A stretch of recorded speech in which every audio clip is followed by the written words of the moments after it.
Okay, cool. We've got an hour of recording time left. Despite the dogs and children, we'll do our best. So, for starters, can you tell me your name, your identity, a little bit about yourself? My name is Eden. I am a two-spirit person. I'm an artist. I'm a cat parent, and I'm a spouse. What tribe do you belong to? Muskogee Creek. Mhm. Muskogee is the formal name, but Creek is what everybody in Oklahoma is taught. Yeah, right. Let's see. What is your practice? In art? Yeah, Um, in general, I in would say art. digital media primarily right now. I did traditional for the majority of my life, and then once I got enough money to get my hands on digital art, I flew with it. Hmm. Was it a was it something that like in my experience there's such a huge difference between like the tactility of like touching something or like even something I see here with like the drops of like red on the skull here with like the tactility of doing dropper stuff versus digital. That's a big transition. Was it Did it feel like a natural move for Oh you? no, not at all. I grew up really admiring comic art, and one thing about comic art is it typically has like really clean dark lines Hmm. and then really saturated washes of color and Yeah. like cell shading, and that's something that you can achieve with traditional media. The traditional media doesn't lend itself to that kind of inhuman cleanliness. Yeah, right. And so it took me a long time. I had to fiddle with the settings a lot. I had to try out different styluses. Really bad at it at first, a little less bad at it now. Hmm. That's cool. It sounds, from the way that you're speaking, it sounds like art is like your main focus. Yeah. Yeah. What do you do for a living? Um, kind of nothing. Yeah. I'm a house spouse, actually. Dope. I'm Yeah. trying to take my art and my happiness more seriously, but Yeah. that's kind of it right now. I used to work for the death notices at the Tulsa World newspaper. Did you really? Yeah, for a long, well, I say for a long time, for like a couple of years before I got laid off. But one of the and like your typical death notice is like last name, first name, age, job, like I don't think it was like method of death, but like occasionally there was like a statement about how they died, and then like funeral services. And one term that would come up over and over and over again was homemaker. Ooh. Homemaker. That's like the term I've seen used the most. And there's so much discourse about Yes. that. Yeah. And like that's to the extent that like people's opinions on like being a homemaker is one of the things that marks the waves of feminism. It's very divisive. Yeah, of like the older waves being like you don't have to do that, you need to go out and get a job, and then other people being like, but also it's okay to be that, to a more modern sense of it's okay to be that, and also it is a full-time job, and like people deserve a lot more respect for it, but also there's definitely some Stepford Wives like downsides to those situations that are really washed away in a lot of the traditional I agree. like but all we're getting ahead of ourselves here. Are you how you have kids? No, I don't. You don't Actually, have kids? No, I I thought don't. you did. I don't know why I did. How long have you been with your partner? I've been with my partner for 3 years. Awesome. Have you guys lived together that whole time? Pretty close, actually. So we got together in the spring of 22, and then we moved in together in the fall of 22. We definitely have moved fast. I'm comfortable with that and kind of knew that's what I was getting into and was looking for someone. At the time in which my partner found me, I was doing really unwell mentally for a number of reasons. My family is homophobic, and my family is, I don't want to say misogynistic, but very demeaning to women in ways that they're unwilling to acknowledge. Yeah. Just like subtle passive ways that don't get with you at first, and then over the years of living in that household you start to feel bad about yourself, and you're like, Absolutely. why is this? And it's all of the comments you've heard your whole life. Yeah. I would say that my partner kind of saved me from that in a way. They come from their own number of circumstances and their own problems, and they were also looking to get out of the situation that they were in. And we knew that it was risky, and we knew that it would take some faith and some commitment to work things out with each other, but we went ahead with it and loved each other and got married, and anyway, we're going strong. That's so cool. When you say faith, do you mean like specifically a faith of like a religious faith, or more of a personal? Okay, so I was raised Southern Baptist, so I have a lot of experience with faith. Me personally, I don't know how I would describe it. Not non-believing all of the things that I was taught when I was growing up, but definitely non-practicing. Mm-hmm.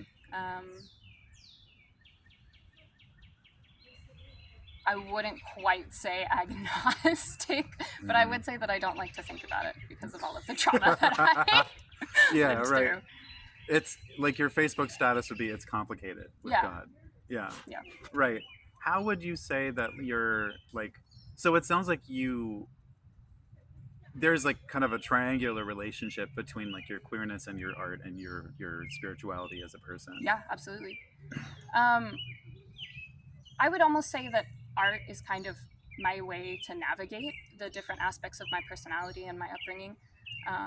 Art is the way that I kind of found my gender identity and my sexuality in a way. Art is also how I kind of reconcile with my faith. I like religious imagery. I like the beauty and the aesthetics of the church. I like the beauty of the community of the church. Um, I think it has a lot of light and art to offer, but I think that it's heavily politicized. I think that it is heavily divisive. I think that it is full of people with agendas that don't line up with their doctrine. Um, and art is kind of a way to engage in religion without engaging in the politics or the doctrine or even so much the community when they've been unkind to me. Yeah. It's personal. It's a one-on-one. Totally. I love that. Well, then that's kind of like there's this really interesting way that art and faith mix in terms of like I guess the first place my head goes is like composers like Bach Oh yeah. who were perceiving their own music as a means of communicating with God, and like their own spirituality is something that they could express through their own talents. Um, Something that I really like. I don't know if envy is the right word. Probably is the right word. Something that I really envy in religion is there's a way to connect with art that is elevated. Not necessarily like in a logical, physical, tangible way, but it's elevated amongst the congregation. Like those songs are not just songs, they're a form of worship. Yeah. The stained glass windows are not just, interior design, it's stories and it's visuals of what you say that you believe. I don't know. I wish there was some way to attain to that in like a secular setting. Yeah, totally. Like one of the first interviews that I did at the Pauls Valley Pride event that happened earlier in late May, early June, something like that, was with this a minister, a Presbyterian minister who was there, and he wasn't queer, but he runs kind of a support group. And one of the first things he said to me was, he said people have this common misconception about prophecy when it comes to the church that like they think that prophecy is fortune telling, and I tell them no, it's not. It's not fortune telling at all. People misunderstand this. Prophecy is seeing things from a divine perspective. Yeah. Which I can't stop thinking about. And perhaps that has something to do with why religious settings have this kind of elevation of their perception of people's art and people's craft, is that people are kind of looking for this like third voice in the room. Yeah. When it comes to people's things, that secular spaces, there are things that you could plug in there in spaces that are truly secular, not that like weird new agey like trust the universe Right. crowd, but like like focusing on the connections between people and each other, or where community comes up, or thinking about more abstract things like dreams or possibilities. But like it sounds like your creative voice is something that has dwelled in the realm of spirituality. Would you say that's always been true? No. I used to get in trouble in church for drawing instead of taking notes, and then later I would get in trouble for drawing while taking notes. And so it wasn't ever something that I guess the church really utilized or appreciated. They would tell me that it was a gift from God and that I was to use it for God's glory, but they would not show me by what way I should use it. Yeah, right. And so I guess that's something that I search for in my adult life. Yeah. A way to reconcile those two emotions. Well, and then like throw in the factors of being a queer person. Oh, yeah. I mean, it's so hard to navigate the church when you leave it as just, I imagine, I have no experience with it, but as I imagine, just a cis straight person. But then you feel further pushed out by your queer identity and your queer reality. Yeah. And I feel like art kind of bridges that for me, where I still know the aesthetics, I still know the scripture, I still know ways to infuse the imagery and the symbolism and the stories into my art, but at the same time, I'm able to infuse my identity into those art. And I would say, I think about all of my art, whether it's explicitly queer or not, as queer art, just by the virtue of me being a queer artist. Yeah, totally. And I wish that I could feel like it was spiritual art as well, via virtue of me thinking of these things while I draw it. But there's some disconnect in my head. Yeah. I want to talk about being two-spirit a little bit. Go for it. Because I think that it's something that I know only a very, very little about, not being Indigenous myself. What term do you prefer, by the way? I've heard people say Native, Indigenous, First Nation. Okay, well, the term that I'm most comfortable with, because it's what my pooja and my dad called me, is Indian. But for other people, I would say Native American or Indigenous is probably safe to call people. From my understanding, two-spirit is a concept that was created, I don't remember what decade, but relatively recently. 90s.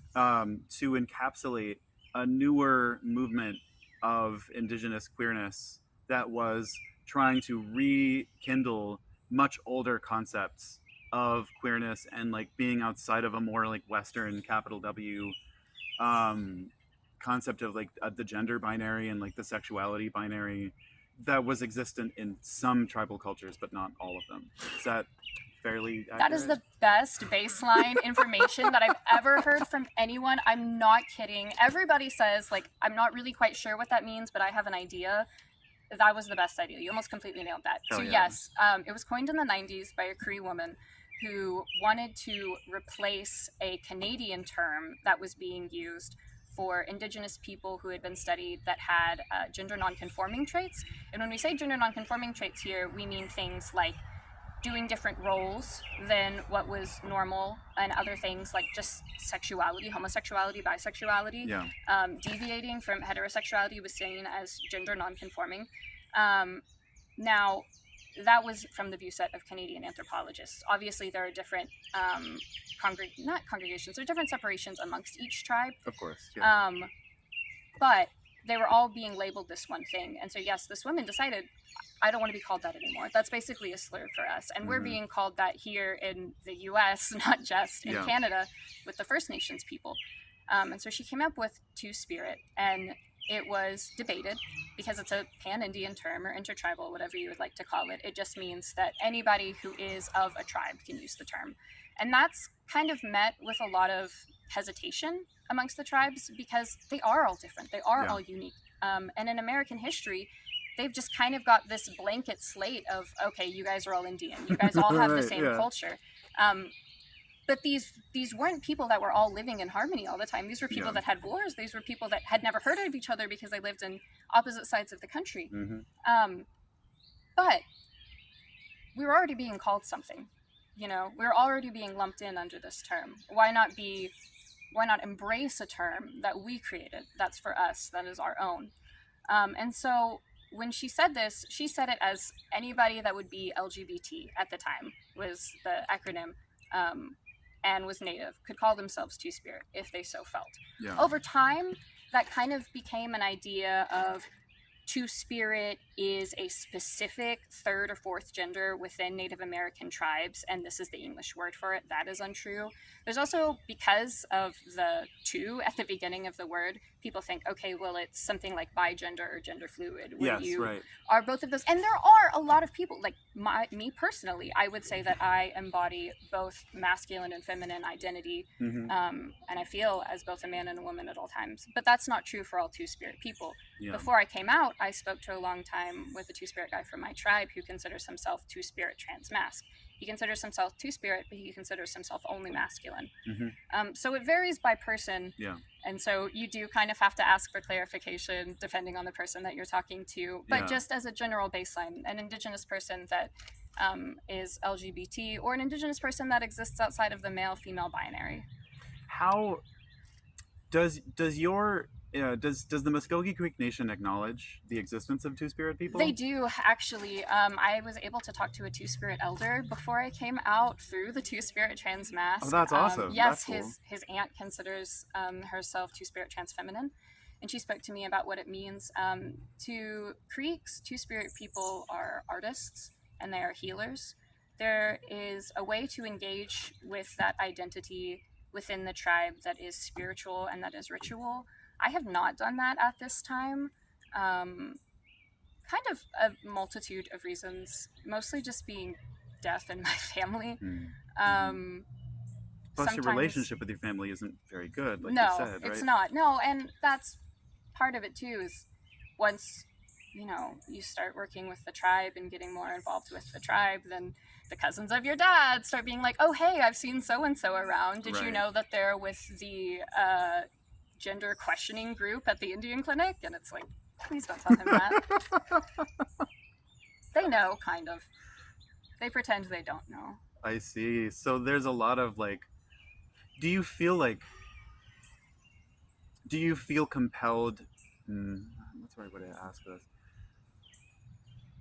Do you feel like you're missing something by not like participating with Yeah. your Yes. tribe in a larger context in that way? Yes, I Yeah. do. But it's hard to know what is just generational trauma and guilt and what is, there's a mosquito on you, I'm sorry, Oh. and what is my own desires. Yeah. I didn't start wanting to really connect with my heritage until one of my uncles passed. My dad used to always joke that that they were all 50%, but that his brother was 100%, just because he was the most involved with the tribe. Yeah. How old were you when that happened? 23. I'm 26 now. So you haven't really been prior to that. To what extent did you engage with your indigeneity, indigenousness? I don't know how that word works. Man, to be the most blunt, I guess I would say kind of only when it benefited me. My parents told us that we were indigenous from a young age, but we didn't live on reservations and we didn't interact with that because my dad thought that, well, okay, life on the reservations is bad and they have a lot of very legitimate issues and problems. Sure. Some of those problems, such as mental health issues and addiction issues, have led older natives like my dad to feel like they're just a lost cause. Yeah. And that they're a bad influence, and that urban Indians who are out there in society working everyday jobs have kind of moved past that and don't need to be involved in that. Despite my dad feeling that, and really my dad never interacting with his heritage, my puja, that's kind of his whole life.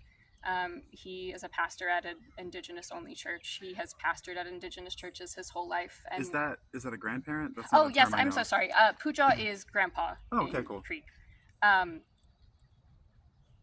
But my grandpa has always come from the side of like, I'm trying to convert my people. I'm trying to save my people. And from my dad, it was a stance of, I've kind of moved past these people, but if I interact with them, I will save them. And so for me, trying to connect with it outside of, we always went to the Indian clinic if we had health problems. Right, yeah. Every summer we would always apply for the school clothing money. When I went to college, I would get the grants and apply for the scholarships.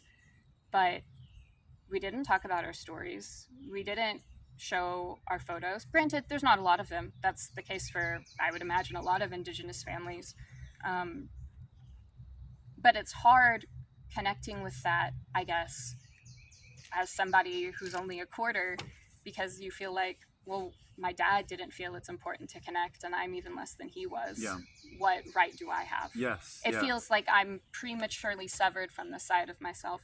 And I think that's part of the draw of the Two-Spirit identity to me, because it's true that I couldn't say Two-Spirit. I could say gender fluid, bisexual, but to be like, I am claiming my heritage and I am speaking that my heritage informs my sexuality and it informs my gender and it is intrinsic to understanding me as a person, I feel is better for me and makes me feel closer. Yeah. And I would also say it's because I did go to a bunch of LGBT small groups at the Indian clinic that made me want to acknowledge the people that helped me understand myself when I say what my identity is. Yeah. That's fascinating.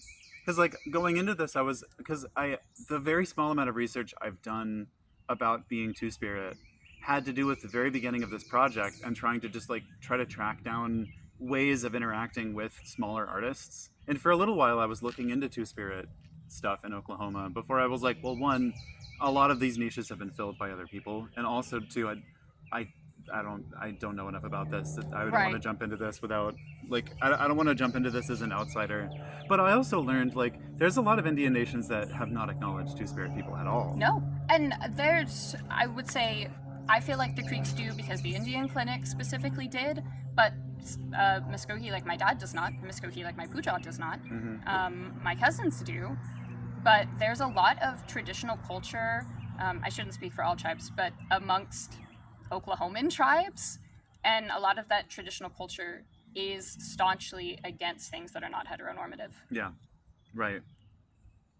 Yeah, I mean, and that's kind of the attitude from a non-indigenous perspective. Some of the only times that I would ever run into like like indigenous people and indigenous art was in like three different ways. One of them was in like the state's history or like Mm, statues or names of places that are always like weird to me to like so y'all conquered these people, but you're still gonna use their names and have statues of them everywhere. right. That's kind of weird. And then the other one was in like native art like festivals or native galleries or like native looking paintings in people's houses or chintzy restaurants. And the third was like commercials from Indian nations that Yeah. were always very heavily laden with like American patriotism.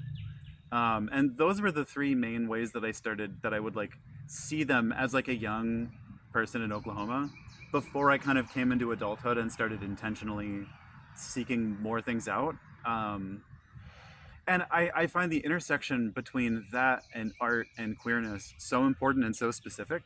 Because I think, despite the fact that Indigenous people concern this entire nation, no matter how anyone feels, it feels at times like a very Oklahoman thing Yeah. to be drawn so close to it all the time because Oklahoma is such a heavily Indigenous place um, because of the Trail of Tears, but like it is.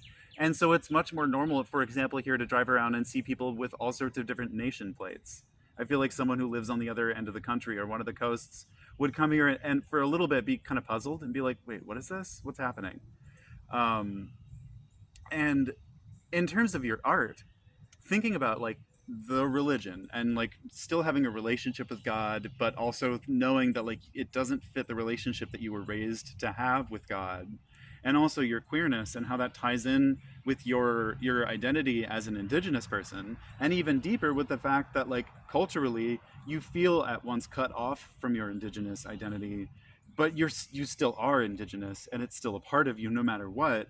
How does all of that smash into each other when you are creating? Can I show you a piece? Yeah, absolutely. Can I show you a piece and discuss this that way? Absolutely. As I long as would. it makes it to the camera. Hi, camera. I'm gonna make sure this gets to you.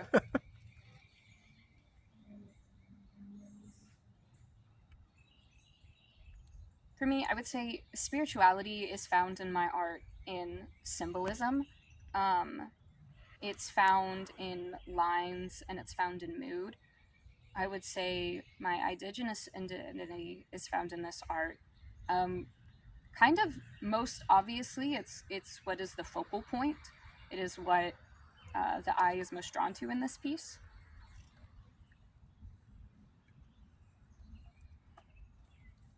Oh wow, yeah, okay. Let's get this on camera. I did this based off of an indigenous Inktober. I don't. If you don't know what I Inktober is, it's I do know what Inktober is. okay. Well, then I But would you should explain say it. No, you should say it Okay, anyway for the. it's like 30 days of prompts, and they're typically Halloween themed.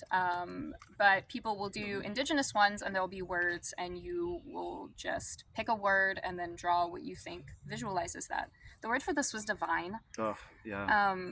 I wanted to draw an androgynous figure because for Creek legends, well, I may be getting ahead of myself. Um, when you look at things that are divine, a lesser known definition is that they can refer to things that are in the heavens, things that are heavenly, like stars and such. And in Creek mythos of The sun, there's kind of two different pronouns that are used. Sometimes it is referred to as masculine and sometimes it is referred to as feminine. And so I wanted to create a divine figure that was kind of plain, that you could kind of project onto, whether you thought that it was a masculine figure, whether you thought that it was a feminine figure, an androgynous figure. Yeah. Not too many indicators, just the standard braided to I love it. hairstyle. And then trying to convey spirituality is kind of hard as somebody that was raised in the church, because there's certain symbols that I feel like are sacrilegious. Like, it's hard for me to add crosses to things, or Yeah. halos, but I wanted to do a sort of radiance behind the figure, Yeah. kind of reminiscent of a halo, but do kind of, and a lot of Muskogee art, they're very focused on radial designs, and they also have very geometric designs. And so with the yellow lines in the back, I wanted to kind of do an homage to that. And then with the celestial bodies, I just thought that that would add to the etherealness and kind of the godliness of this figure in a way, just framing them as something that is dazzling. I love it. I also love that it's half stars and half clouds, too. So there's kind of a dichotomy being outlined there. Yeah, there is. This also, I immediately understand the comic book vibes here. You see the influence? Absolutely. Like, this would be a really interesting page. I think one of the neat things about comic strips, in like a graphic novel sense, although webtoons also do this too, like the more modern era of like web comics, that have taken on a different format, but like more traditional Western graphic novels dedicate a lot of space to like characters' internal emotional reactions to things. Like, a lot of the really classic older comic strip frames that people have seen are emotional reactions to things. Yeah, it's like a close-up of someone's face. Yeah, and this really smacks of that, I think, but in a way that is also taking it out of context. And I would assume that your interest in, I don't even really know where to start with this. There's so many things, but my first thought is like, it's a really interesting contrast between like comic strip art and like indigenous concepts, which is not the first time I've seen that outlined in art by indigenous creators. I went to Indigenous Pop Expo last year, which was held at the First Nations Museum, and oh my gosh, I did not know how many other Native Americans were big nerds. There was so much art that was just clearly inspired by comic styles or by anime styles, just like different media that I imagine they consumed while growing up. And I don't know, it was kind of fun to see that other artists were taking that spin, and they were using like colors that you would see in a lot of traditional Native art, yellows and blacks and reds and whites, and it was fun seeing them reconcile these two things. I worked at the Philbrook Museum in Tulsa for a little while, and one of the pieces that they have,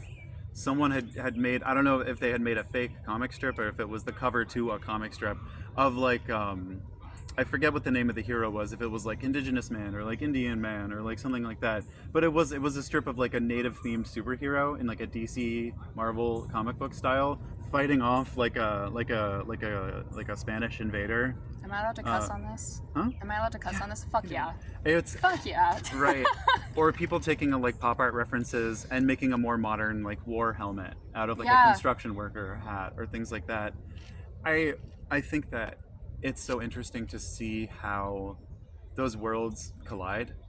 Because like a conversation that I'm not privy to, but that I've seen happen a lot, is this, and that you've kind of already talked about a little bit, is in terms of like the indigenous community, or like as a collective or as a people, and progress, like where to go with that energy, in terms of moving forward, in terms of staying together, in terms of like disseminating and like just like moving away from things or staying together, resisting the older like reservation stuff, trying to call up histories like the re-education schools and mass graves and stuff like that, or trying to convert people and like play close to the chest and make as much money as possible and focus on like casinos and highways and stuff like that. There's so many different like collective conversations happening that I would imagine at any one given time there's just a lot of chaos with what people think should happen and what people need to do. And as an artist in a smaller space, I would imagine that like you might feel like your voice is relatively insignificant in all of that. Yes. I would say, sorry, I'm kind of cherry picking, That's but fine. you said two things in your last statement that interested me. You were talking about Indigenous art and trying to have a voice and whether you should stay together or move apart and Hmm. stuff like that. I would Right. say that in the art community, from my personal experience, a lot of natives have wanted to come together through art. My mom recently sent me an advertisement. My mom has a little bit of Cherokee that she passed down to me. Sent me an advertisement that was for a Cherokee art exhibit, but that would open itself to any federally recognized tribe member outside of the Cherokee Nation. And I think that natives coming together to make art together or to exhibit art together or just to discuss art together is powerful. And I think that it's something that is wanted amongst Indigenous creatives at this time. I feel like I've seen it as a smaller creator. I do feel like my voice is insignificant, but I feel like it's amplified when it's with other artists. I feel Yeah. like it's amplified in this Zine with other queer artists. Yeah. I feel like if I participated in that showcase, that it would be amplified by the presence of other Indigenous creatives. I feel like, yes, I am small, and yes, for someone like me that's relatively isolated, somebody that stays at home, um, I make best use of my voice when I echo it with others. Totally. Something like something that I know is very true about the world of art currently, probably always, funding is usually doled out, especially to smaller creators, in terms of identity. Right now, Yeah, that's a lot of the like. An artist trying to get funding is probably going to type like grants for indigenous artists or like grants for queer artists or like grants for women under 30 or some things like that, and so oftentimes that also reflects the things people create. There's, I think, a lot of pressure on marginalized creators to understand how outsiders view their identities in terms of like a playing card almost, like terms that can be written down and isolated and looked into separately, like art about being queer, art about being indigenous. Not saying like who is Eden and how does Eden feel about their own life, but instead saying like, well, how does this indigenous creator make art that I can then take to my shareholders and say like this is one of these cool like poor marginalized artists that we're helping. Look at the cool stuff they're making. Do you feel pressure as someone who's like generally trying to get their stuff out to sort yourself into those categories? yes and no. I Yeah. feel like it's balanced by a very bad fear that I have, which is kind of feeling like I'm not indigenous enough, but I also feel like I'm not anything else. You know what Mm. I mean? Mm-hmm. Yeah. White people don't treat me like I'm white, but Yeah. native people don't always treat me like I'm native. Yes. Um, and so I feel like, and this is bad, but I feel like maybe I would have an easier time if I marketed myself. But I feel Yeah. like it's something that's outside of my reach. I can't condense myself into something that is easy to consume, Yes. um, because I have a complicated relationship with my art and with my queer identity and with my identity as a Native American. You know? Yeah. Well, and also like sometimes you'll get yourself into situations where people are expecting someone that they might not get. Yeah. An acquaintance of mine is a black artist. She's a cool bisexual black woman who works in a few different forms, and she got herself into this program. And it seemed after a little while that they accepted her because they were expecting a cool queer black woman to make Mm, cool art about being a cool queer black woman. And instead, what they got is a person making art about whatever they wanted. right. And sometimes that was like that reflected the character that it seemed like this program was interested in, and sometimes it didn't. And the more that they pressured her to try to like make stuff that they really cared about, the more she would resist it, Yeah. and the less they wanted to do with her, until eventually a relatively small incident happened between with her and somebody else that should have been dealt with as a normal discipline problem, but they used as an excuse to kind of remove them from the Mm, situation. And my general attitude with things like this is like there's no isolated cases of anything. right. If it's happening to someone, it's probably happening to a lot of people. Like, and the lesson that taught me as someone who has a couple different forms of marginalization themselves is like pay attention to what people expect from you, and to like the way that people treat you as someone who has a degree of jeopardy, because I think oftentimes people are expecting you to always uphold that like all of your art, which sometimes is about your identities and your people and your experience as a person, but sometimes it's just about stuff randomly. Like sometimes you just like cool skulls or like things like that. But I wonder how that plays in, okay, tangential question that is important for the thing I actually want to talk about. To what degree do you think as like a business person rather than an artist? Hmm. I would say that I think 100% as an artist, and I feel like less of an artist because I don't think like a businessman. That's a really good answer.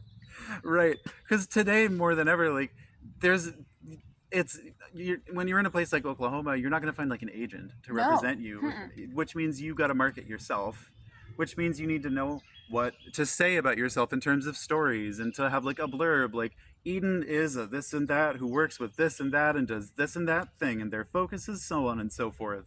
Check me out. Here's my website and so on as the like, but that's that it feels kind of icky Yeah. sometimes because you it having done both a little bit of that and also been like briefly like an internet sex worker feels kind of the same.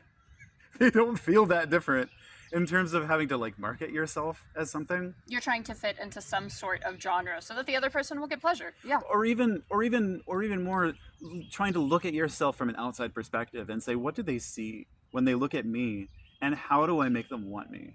Yeah. And I think for a lot of artists that becomes a question of what art do I need to make to be able to get these people's attention. And like we saw a lot of that in 2020 with like post Black Lives Matter. There was this like wave of like white liberal interest in protest art as like a means of like buying a solution to the problem. Yeah. And I've heard two fantastic arguments about this. One of them is like I don't want you to use our movement for your own personal gain. This has nothing to do with you, and you should stop trying to like if you're kowtowing to them, then you're selling yourself out.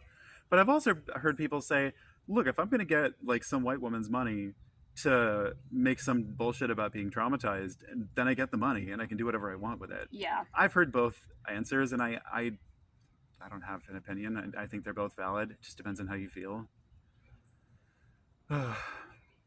But knowing that that's there, and also like knowing, I don't know, all of the other stuff that we've talked about, where do you see yourself going with your art?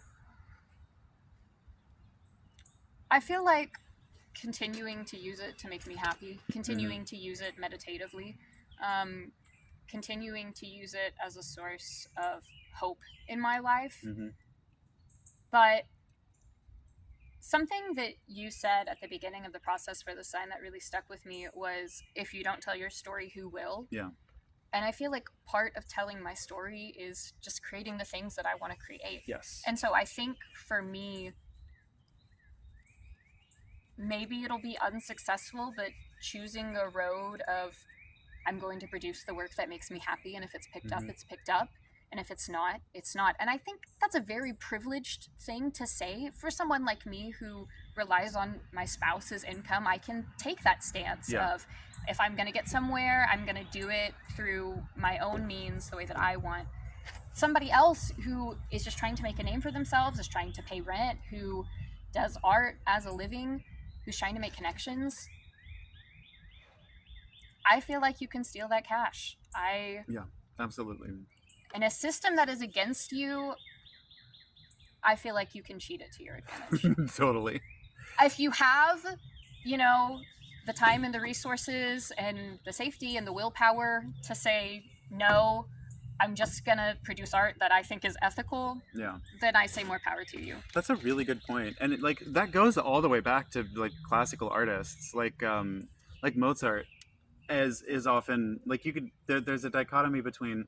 I'm probably getting this, guys. I'm gonna say Mendelssohn, it might be Mahler, don't really know. Um, I'll three examples: Bach, Mozart, and Mendelssohn. Mozart was very poor his whole life. Came from a family that had legacy, but not really a lot of money, and so all of the stuff that he made was stuff that some noble guy wanted him to make. Mm. Write me an opera about this. Write me some music for the background of a party, and he says, "Okay," and I'll do it. And that's how he expresses himself. Bach was like participated in the church his whole life. He never left an area of land roughly between the size of like from Tulsa to like Oklahoma City. That would like he never really left that area. He was mostly unknown way past his death until his music was discovered in someone's attic when there was a fad for rediscovering old music, to where he was then elevated to the status he has now. And then Mendelssohn, definitely someone whose name starts with an M, even if it's not Mendelssohn, came from money, a lot of money. And so he never had a specific instrument. From when he was little, the thing he played was a whole orchestra, because he had the resources to be able to play and compose music on those terms. And you get three completely different styles and types of music, even beyond the times and the ways that people thought about it, because of those things, just because of context and use. And they're all considered good composers, but they also, there's a lot of like critical discussion about that I think is relevant. Although there's another category we haven't talked about yet, just mental health. It sounds like you've had a real struggle with it that you are now kind of on the up and up from. Do you want to talk about that? Yeah, it feels, that terminology feels weird for somebody with reoccurring mental health issues. Like, That's fair. it doesn't feel like right. it ever is permanently on the up. Yes. But yes, there was a time in my life that I was actively suicidal, and that is no longer the case. And so, yeah, there's definitely lots of progress. I have ADHD, I have major depressive disorder severe, and I have post-traumatic stress disorder. My post-traumatic stress disorder comes from the church, and art is a way that has helped me kind of heal from that. Yeah. I did art therapy with a therapist when I was inpatient as a teenager, and that kind of helped me work through a lot. I would say that it's probably better for your mental health if you produce the art that you want to produce. No, totally. There is something to re-traumatizing yourself, to reopening all of these wounds to produce something for someone else that feels good.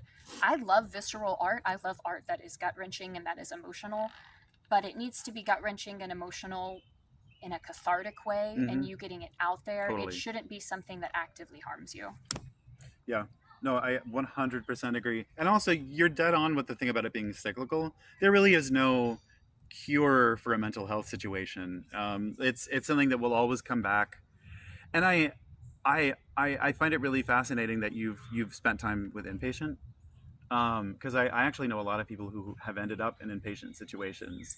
And I've heard everything from like, it was the worst experience of my whole life, I hate it, I'm never going back, to people that were like, it literally saved my life, I'm a different person now. If I hadn't gone, I probably would have ended up doing something horrible to myself or someone else.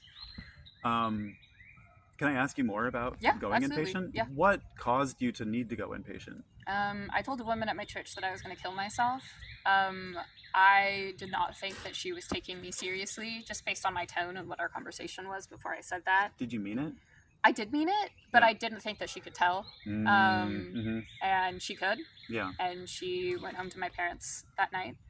And my parents took me, and they were kind of hoping that it was going to be a short-term thing, that I would be there for a week and it would like shock me back to my senses.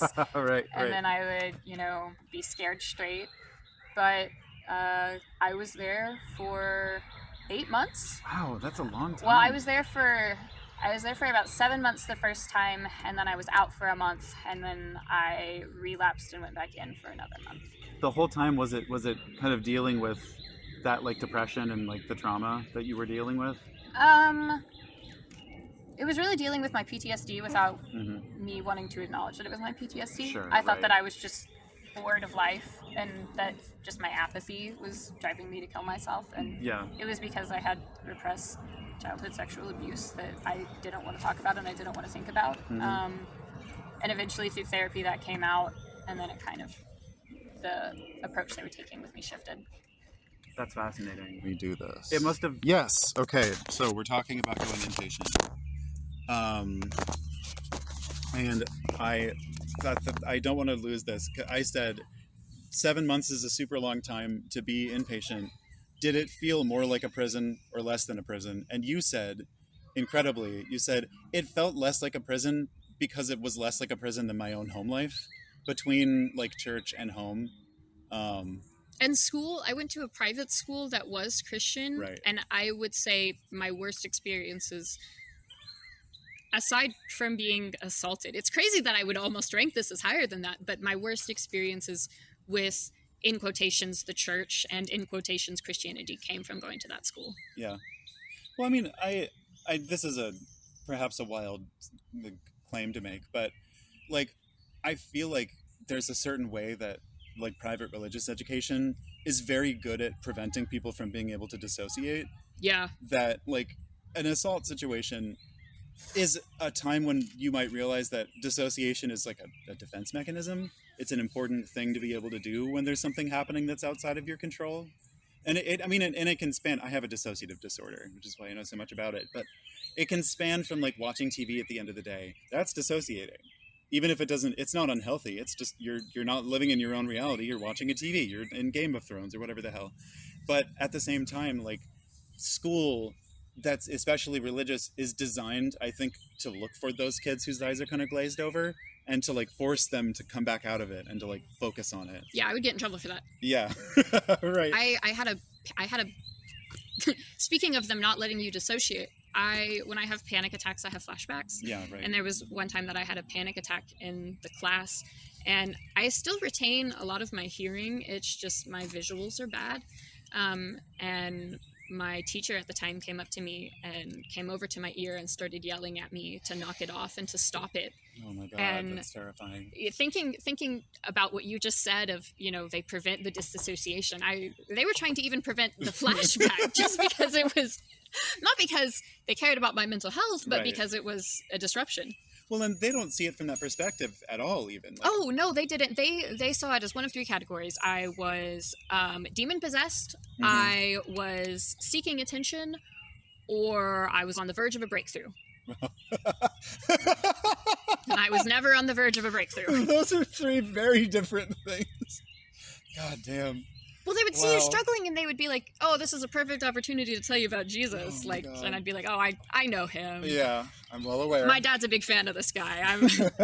I'm well versed. So then, was this 7 months when you were a teenager? What did you do about school?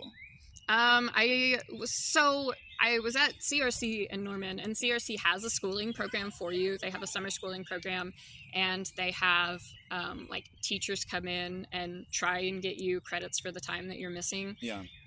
If you're in long term, they don't do anything if you're in short term. But because I went to a private school, they sent me all of my homework. And so my mom would come once a week to the loony bin, and she would drop off books and work for me, and I would complete them, and then I would give them back to her the next week, and she'd have more for me. Was that your first time not being educated in a non-religious format? Yeah. How'd that go for you? It was- Especially being It was weird impatient. not having Bible class. Yeah. It was weird having science books that could talk about evolution, or talk about the Earth being old.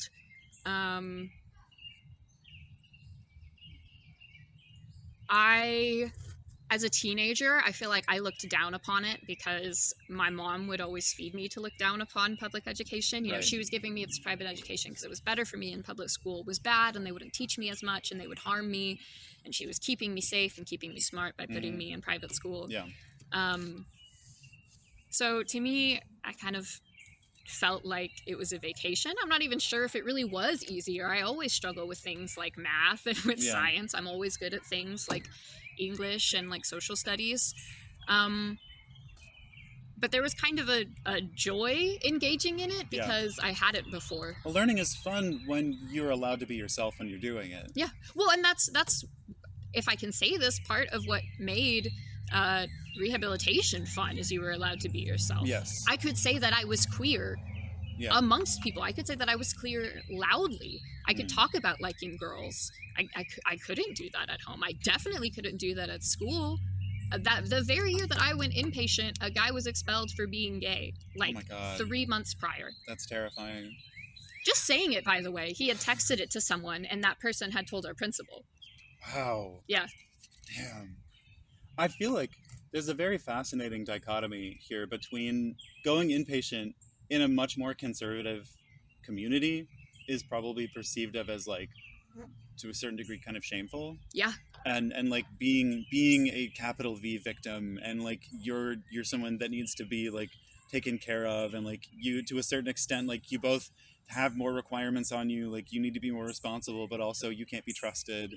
But also at the same time, it's the most freeing experience you've had for yourself. You're allowed to be openly hurt. And you're allowed to be openly joyful about things that people try to hurt you about outside of those walls. Yeah. So coming out of that environment after so long in it, and it having like meeting that harsh dichotomy, must have been a really weird experience for you. Everybody at my school hated me after I came out of that, and it forced me to grow a backbone about Right. certain things. Yeah. It forced me to become more assertive.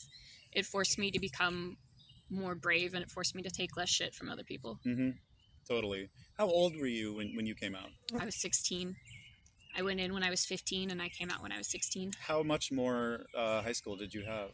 I had my junior and my senior year left. At that same private school? Mm-hmm. A little bit less than the full of the junior year. How did you change as a student after your experience being inpatient, if at all? I had a lot more talks with the teachers. They would pull me aside.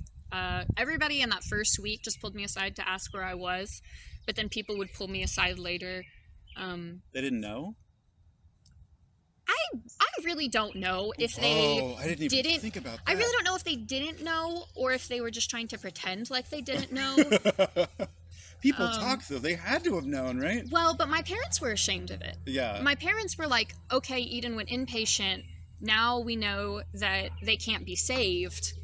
Oh god. We don't want to talk about this. That's a wild statement to make on its own. And that was not an opinion shared by both of my parents. My dad is less understanding about my queer identity, but more understanding about mental health. Sure. Because of his brother struggling with mental health issues. But yeah, from my mom, it was a huge source of shame. And so people would come up to me and they'd ask. And there was one kid one time that I was like, do you really not know? And he was like, maybe I know. What? And I was like, and then I told him.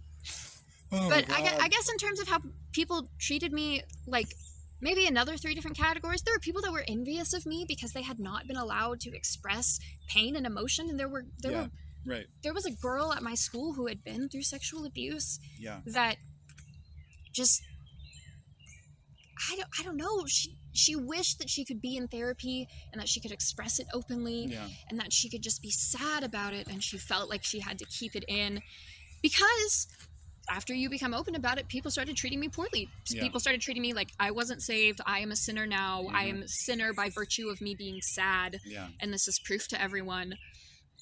And there were people who told their kids not to interact with me anymore. There was a guy that I was involved with whose parents, we dated secretly, but his parents wouldn't let us date specifically because I went inpatient. Mm-hmm. And they said that there was no way that I could be a good influence after that. What did you do after high school was over? I went Just in to OCCC, and then I went to OU, and then I went to USAO. To study what? Art. And is that like undergrad and masters and stuff? Or No, was it sorry. I got my associates at OCCC, and then I was going to finish my undergrad at OU, and I didn't like OU, and then I went to USAO. Right. And then I finished my bachelor's there. Gosh, okay, that's such a fascinating, such a really interesting journey that you've been on as a person. Okay, so one question that's just been burning in my head for so long, you kind of already answered a little bit, but I want to get a more succinct, like, addressing of it. What would you say to people who see you as a victim?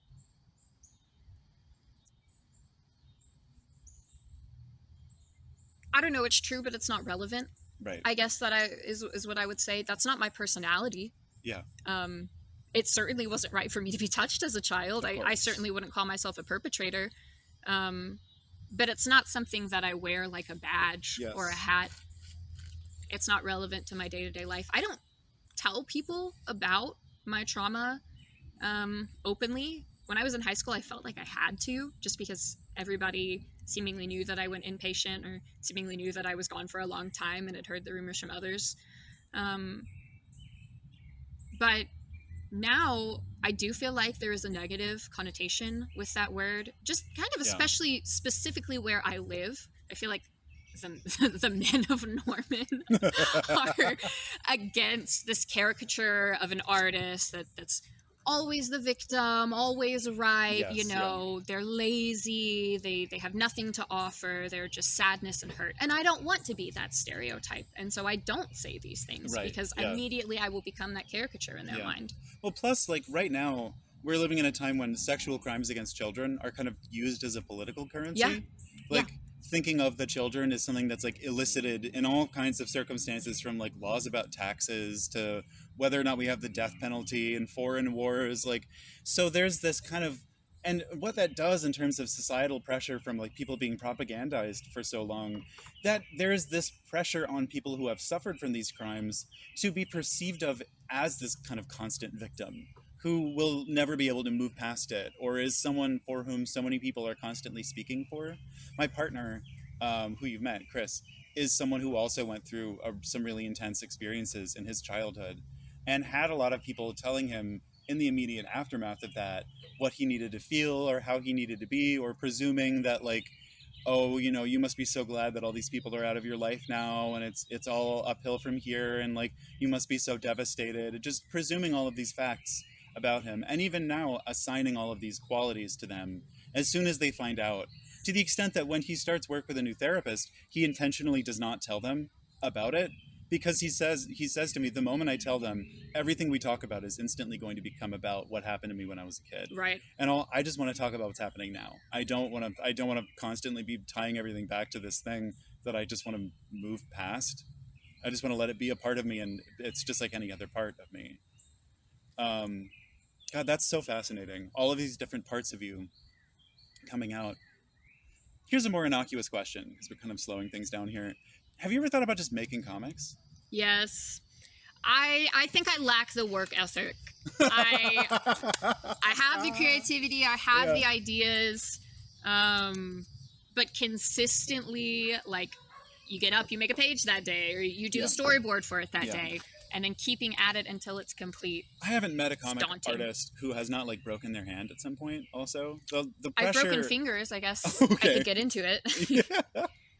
And that's just a whole other category of working with physical art and the art demand and ergonomics and, like, how you take care of your body, and, like, that not driving at all with, like, the pressure to make money professionally, that, like, you are kind of expending your physical wellness to be a part of this thing that you really enjoy. God, okay, so I feel like that connects back to what you were saying earlier about, like, how your mental health ties in to you discussing the hardships of your individual identity. Like, you're already putting in the physical demand of art. You shouldn't feel pressured to feed into the emotional demand as well. No, totally. Like, which is kind of what I meant by, like, what would you say to people who see you as a victim? In terms of, like, people are all about labels these days. People love labels because they save time. Like, we were talking about marketing.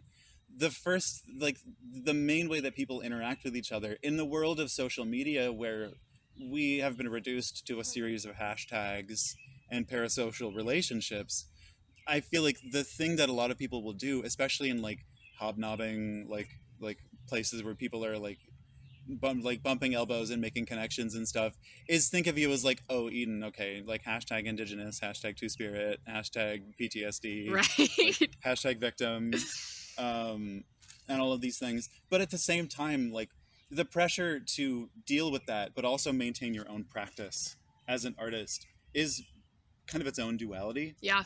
And it's, I think, the road I see you taking is one where you're like, I'm just going to focus on me, and the opportunities that, like, fit that mold are the ones I'm going to take. And if they don't, I'm not going to stick my neck out for something that's not looking out for me. And I respect that. It looks like you know what you want. And you're young. 26 is young. You might not feel young because you've been through a lot already. Right. But your brain isn't even done cooking yet, right? Like, you're not even fully, you're not even actually, like, You're getting calling me older underdeveloped? yet. No. Like, you might still get all kinds of crazy mental disorders and physical stuff coming up. Like, I might. Yeah, like, but at the same time, you probably already feel so much older than a lot of people your age because of the experiences you've had.